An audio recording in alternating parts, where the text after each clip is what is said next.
કાર્યકર્તાઓને, અમારા નેતાઓને, અમારા ઉમેદવારોને ડરાવવાનું કામ કરે છે, પોલીસને મોકલે છે, ખોટી એફઆઈઆરો કરાવે છે, ખોટી ફરિયાદો કરાવે છે, જેલમાં બેસાડે છે અને ધમકાવે છે।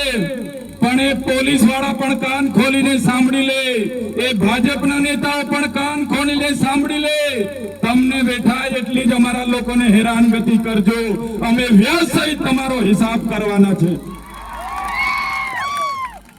ત્યારે આ ભારતીય જનતા પાર્ટી બોખલાઈ ગઈ છે। આ એ વખતે છેલ્લો ગરબો એમના ઘરે જવાનો છે, એટલા માટે ત્યારે પોલીસ વાળાનો ઉપયોગ કરીને અમારા લોકોને ડરાવાય છે।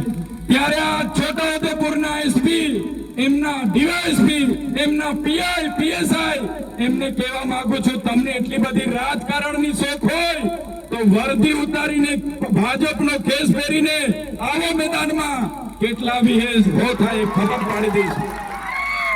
વર્દી ઉતારીને રાજીનામા મૂકીને આવો અમારી સામે મેદાનમાં, ચૂંટણીમાં કેટલા વિહે હો થાય, કોની સાથે પાલો પડ્યો છે એની અમે ખબર પાડી દઈશું।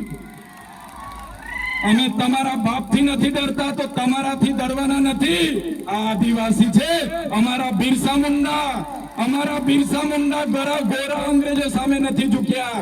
તમે કાળા અંગ્રેજો આવીને અમારા પર રાજ કરવાનું કામ કરશો તો આદિવાસી સમાજ સાખી નથી લેવાનો, તમારા જેવા કાળા અંગ્રેજો સામે પણ તીર કામઠા ચાલવાના છે।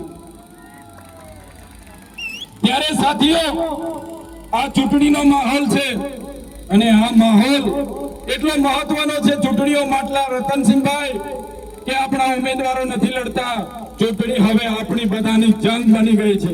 તૈયાર છો બધા? ચૂંટણી બધી આપણે લડવાની છે, એકલા ઉમેદવાર ના લડે, એકલા ઉમેદવારને જવાબદારી નથી સોંપવાની, તમારે બધા આ ચૂંટણી લડવા ઉતરવાનું છે।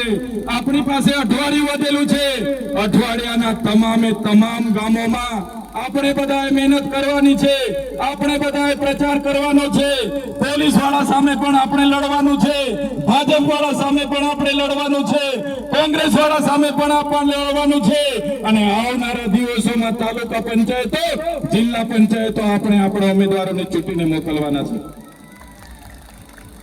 તમે જોઈ લો, આ ભાજપના લોકોએ આપણા વિસ્તારનો સોદો કરીને બેઠા છે।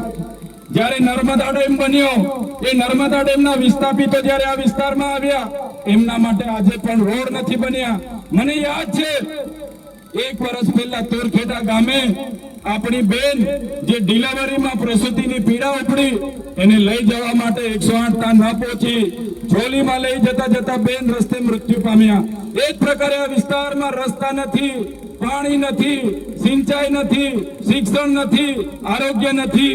30 વર્ષની આ ભારતીય જનતા પાર્ટીએ આપણા મતનો વોટ બેંક તરીકે ઉપયોગ કર્યો છે। ત્યારે આ વખતે પરિવર્તન માટે ઝાડના બટનને દબાવજો અને પરિવર્તન લાવજો એ વિનંતી કરવા માટે આવ્યો છું।